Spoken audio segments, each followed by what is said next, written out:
So you want to build a retaining wall. Your choices are endless, but with Adbri, we've got some good news for you. They've got a dry stack system that goes together as simple as 1, 2, 3. Why do we need retaining walls? Well, this is a classic example. You've got all the land, but it's unusable because of the slope. You've got a bit of soil erosion going on here, and that's a negative for the environment. Plus, they look fantastic. So we're going to put one in here, reclaim the land, which will be a perfect garden bed. And the retaining walls work really well as raised garden beds on their own. So you're not bending over to garden.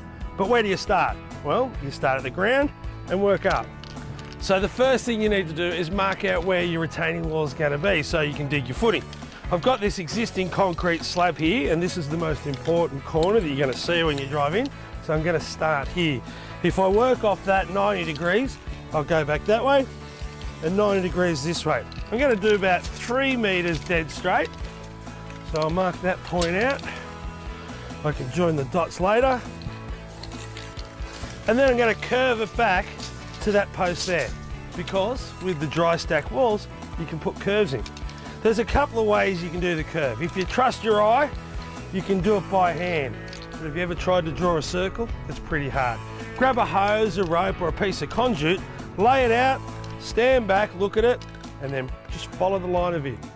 Now I've got a little cheat note for you. It's something you do as a tradesman. I've got my point there and I've got my point here. I can go and set up the string line, that's going to take me 5 minutes, or I can just sight it. They're in a line, make some dots, and it's as simple as connecting them. Now that line represents the face of my wall. So in other words, it'll come from here up that way.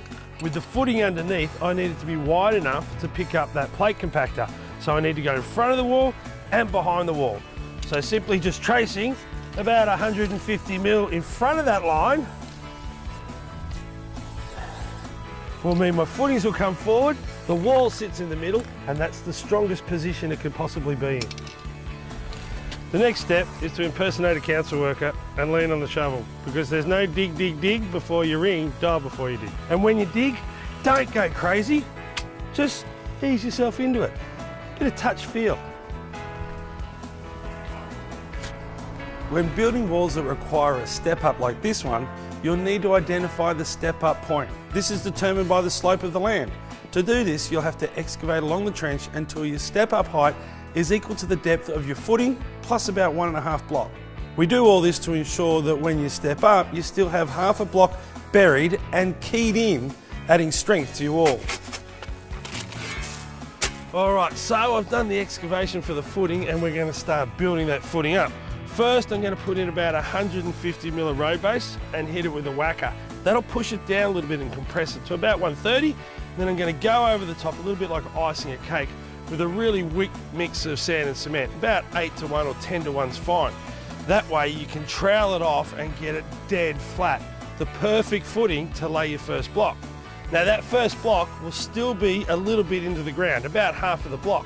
It looks really good because it's keyed into the earth and it's structurally strong. So making sure you can't see any of the footings doesn't just mean your wall's going to look better, it's going to be stronger.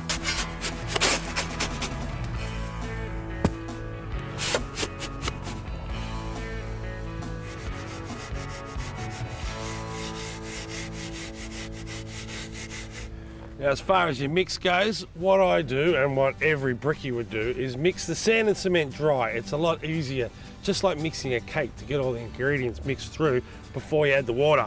And if you look at it, it's pretty dry. It's more damp than wet. That means I can float it off and get a nice level pad. Now what I'm doing here is just making a track that's dead level. I can work off that with a metal float without disturbing that track.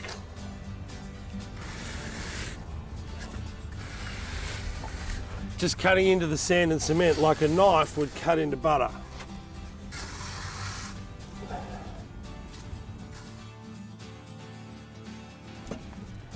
Woohoo! Time to start laying blocks.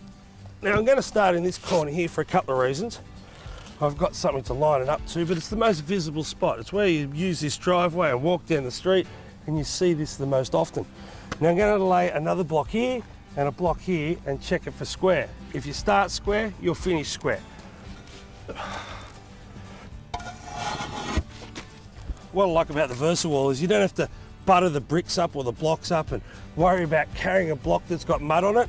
They slide in, and if they're in these grooves, they're in the right spot.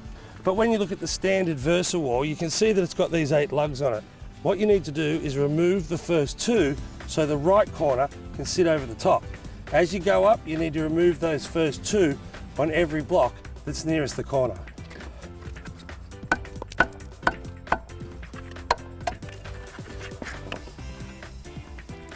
Now you can see here, I'm only about 4 blocks before I need to step up. So there's no use in setting up a string line.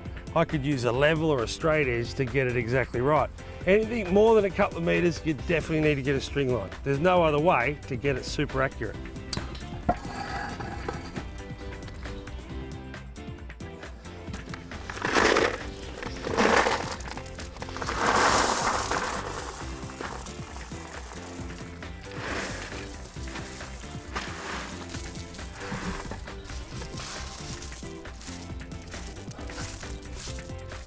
I fill up each course as I go with blue metal, not road base, but blue metal.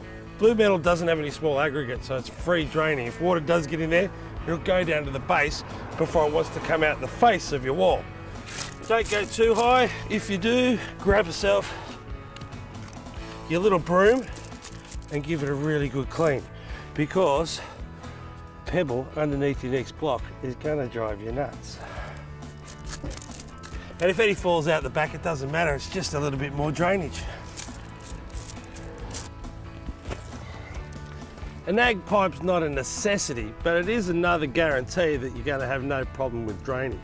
I've got a bed here of blue metal, I'm sitting that down. Now these guys have a bit of a mind of their own, so if you can get a couple of shovels in there, you might need an extra set of hands to stop it moving around, or you can pick up a block, weigh it down, cover it, and then take the block away. Now for my second course, I've got my right hand corner, the little lugs have been knocked off, and we're ready to go.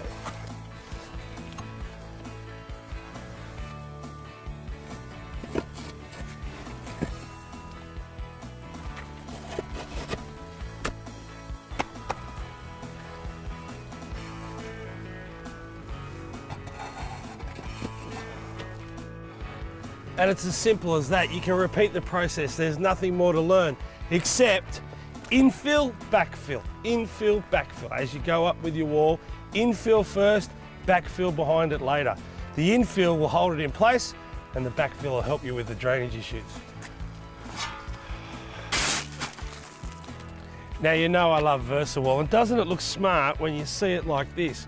The best thing about it, if you can lift a block, you can make this wall. It's that simple.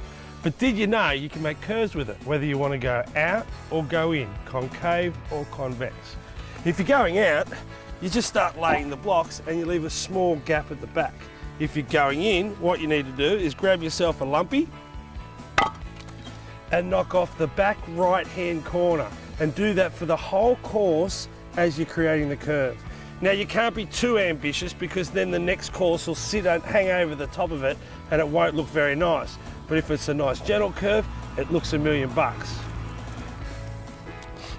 For the next course up, instead of chopping off the right-hand side, I'm going to turn it over and knock off the left-hand side. And the reason why is it staggers those little holes at the back. Even though no one's going to see them, it also helps with keying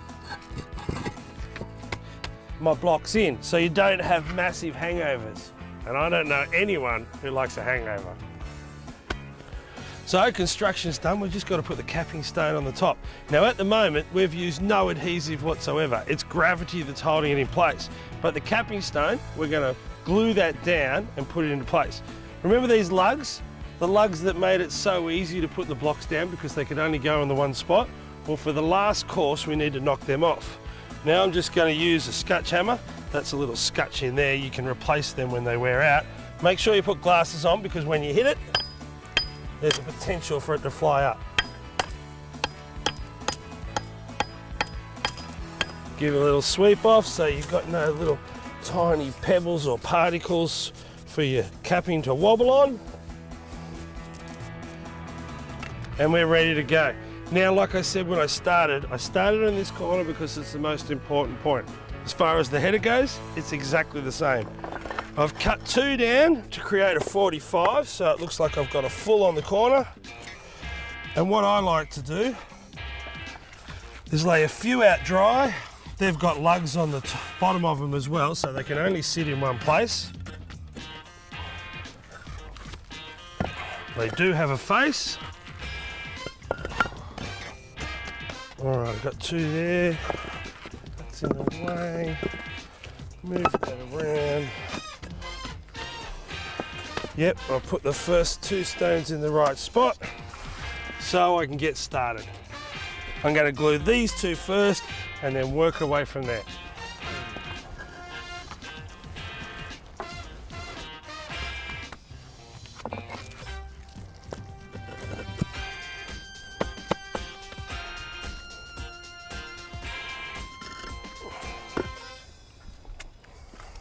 You don't have to go overboard on the glue, but what I do recommend is you do even blobs. The reason why, you end up with a nice flat top cap. If you had big chunks at this end and little ones at that end, it'd end up looking like that. After you've laid a few, you don't have to lay them out dry like I did. I just like to do it on the corner to get started, and then it's just a free-for-all. Well, look at that, doesn't it look smart? And if you follow the simple steps, it's dead easy. I reckon it's a great weekend project for any DIYer.